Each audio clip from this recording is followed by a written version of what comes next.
So you're creating equilibrium within the body. That's why you do the Kabbalistic cross exercise before you go on to formulation of the pentagrams or calling of the archangels. You want to create that balance within you first. We're working with a major mystery within the Kabbalistic cross. You are working with what's called the crucifixion.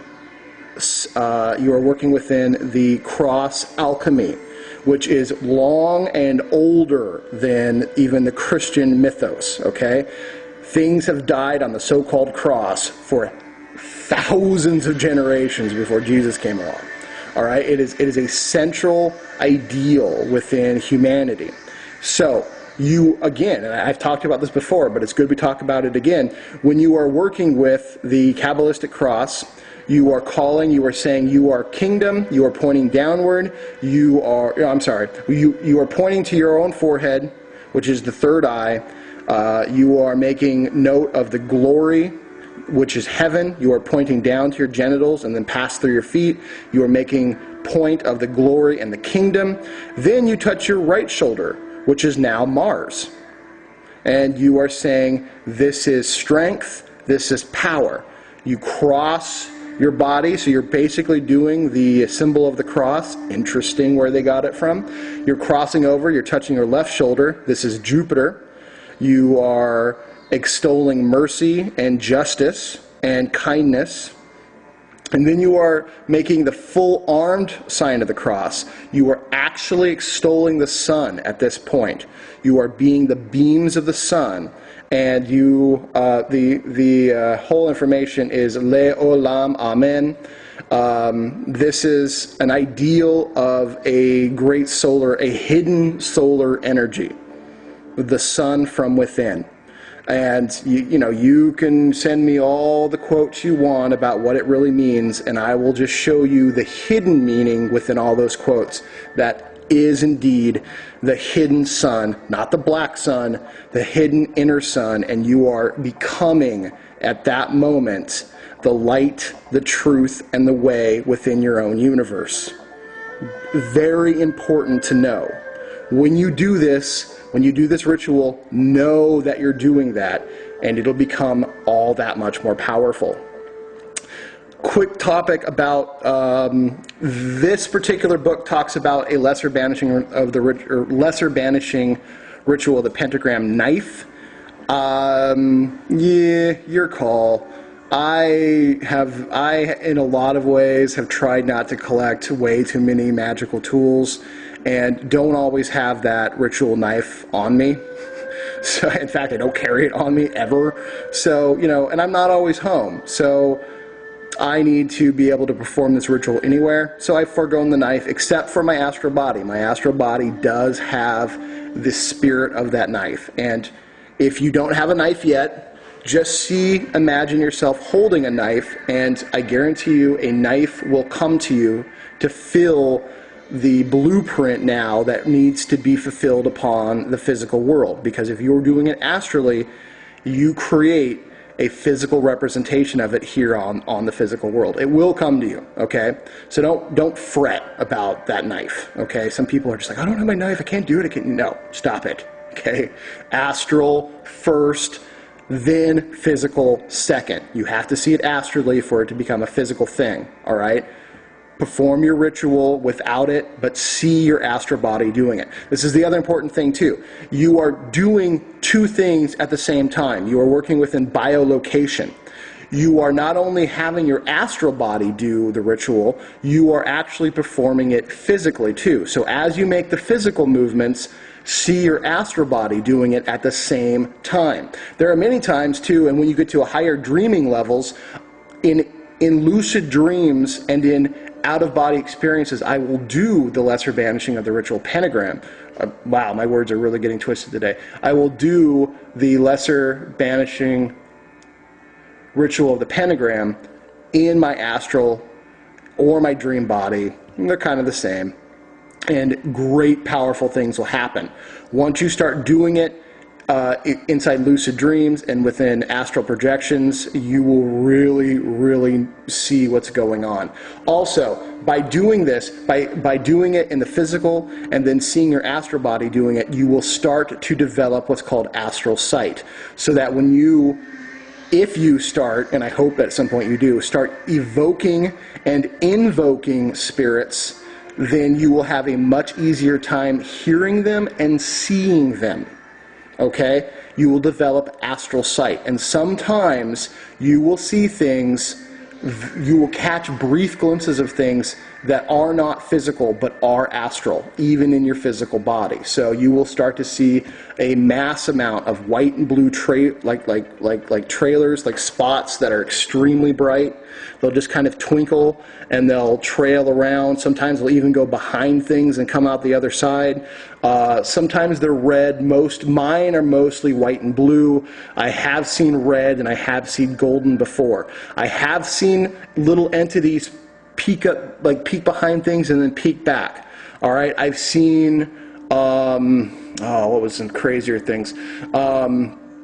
I've seen checkered floors take on a watery look momentarily, and then like a small hand come up and then go back down. These things will not hurt you, but they are part of the astral world.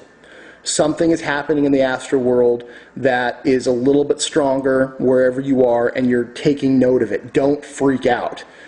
If you're going to do these magical rituals, things are going to happen to you, okay? It is just part of the magical world that you are now knocking on the front door of and saying, let me in, okay? You know, if you're going to play football, you're going to get tackled. If you're going to do judo, you're going to get thrown and you're going to get armbarred, choked, and whatever. If you're going to do magic, you're going to start having experiences with astral entities that don't necessarily fit the norm of what you are used to. Your worst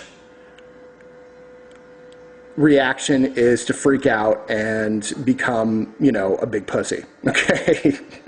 You need to become a magician, and a magician stands against whatever entity comes through whatever portal. That is just the nature of the game. If you don't want to play the game, put the toys away and go do something else.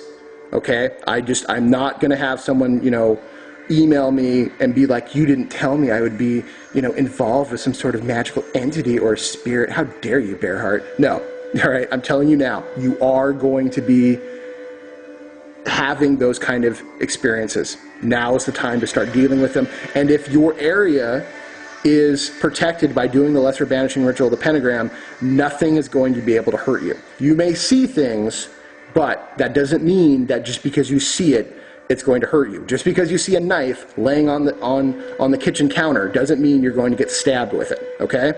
Common sense, balls and brains, okay? Develop them. Okay. Most people ask me, what are the god names that you're vibrating when I'm calling down the pentagram, or I'm forming the pentagrams? These are powerful god names that are in charge of each of the 4 worlds that we live in, okay? There's 4 directions, there's 4 worlds. Each god name that you are vibrating while you formulate the pentagrams, or sealing the pentagrams, I really should say, you are empowering the pentagrams with those god names. You are empowering them with each of the 4 worlds, and that's a long topic. Maybe one day we'll get into the 4 worlds, but these are good, powerful names. Don't worry about them. You know, Yod He, Vav He really is the prime creator. Yod is male in the superior. He is female in the superior. Vau is male in the inferior, and weirdly, He is female in the inferior. So what changes? Female stays the same in both superior and inferior. It's only the male name that changes, which is, again, more in route with the fact that femininity, the female spiritual energy, is constant. And it is very, very sacred. Women used to be the physical altars, and in some ways still are the physical altar of all worship, okay?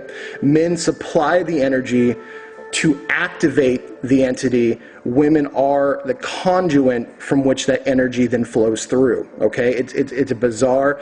Man is the beam of energy. Woman is the vessel for that energy. Okay, so Yod-He, Vod-He is the prime creator. Patriarchal societies have tried to make that name into a tyrant's name or a male god's name. That is not the case. Stop it. All right? I know a lot of Christians and a lot of hardcore Jews will be mad at that. Not like I care, but it just goes to show where their mindset is. They believe that men are above women.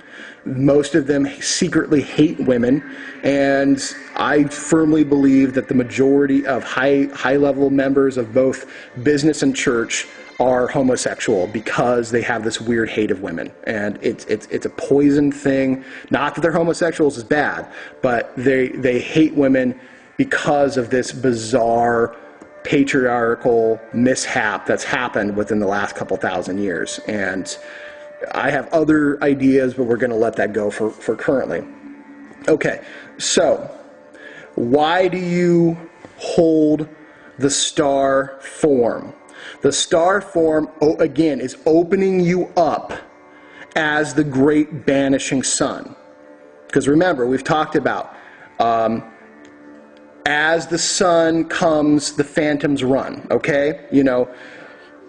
And in before or and in after, all the phantoms have been banished, okay? The sunlight drives phantoms, drives these negative entities away from you.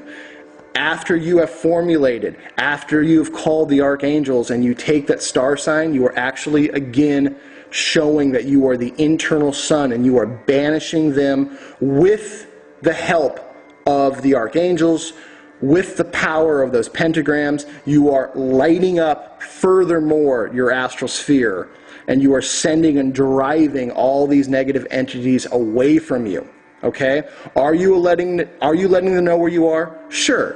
But if they can't get in, it doesn't matter. Okay? The only danger is if you begin to do this ritual and then stop. Okay? If you've done it for like 3 weeks and you're like, yeah, I'm not going to do it anymore, things that have been hanging around will kind of go, oh, hey, look, there's my opening. I'm going to take it. Okay? This is part of it. Magic is a world of power. Okay? Powerful things have to collect and consolidate their strength. If you're going to start playing a game of power, you need to do the same. You need to collect your power and then consolidate and protect it. If you begin to leave yourself open, things are going to start to strip away your power. It's like carrying your wallet around. If you're going to carry a wallet around with money, you're going to put it in your back pocket and you're going to make sure you know where it's at.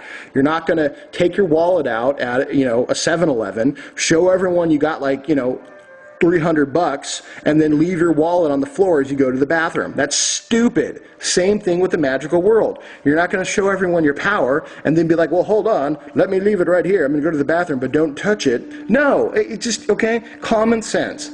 So if you're going to play the magical game, do what you need to do.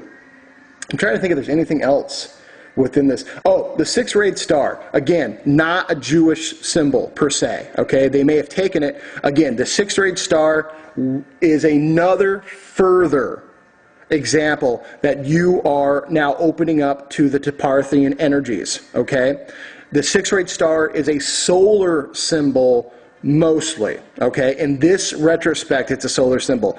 It is the balance of all the other energies, and they intersect within that intersection of the sun. So if you look at the Kabbalic symbol of Tapareth, the six-rayed star is the major symbol, and that is the heart of the Kabbalic universe. And as you are doing this ritual, you are stepping up into and becoming the heart of your own Kabbalic universe.